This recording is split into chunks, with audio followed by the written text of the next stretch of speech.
The civil authorities have issued a nuclear power plant warning for the following counties or areas: all of California, on September 22, 2025, effective until further notice.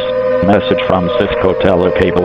The following message is being transmitted at the request of the California Governor's Office of Emergency Services, the California State Police, and the California Federal Emergency Management Agency. An evacuation order has been issued for persons who are 100 miles away from the plant. Must evacuate immediately. This was caused by the riots that was attacking Los Angeles and San Francisco. I repeat, persons who are 100 miles away have to evacuate immediately.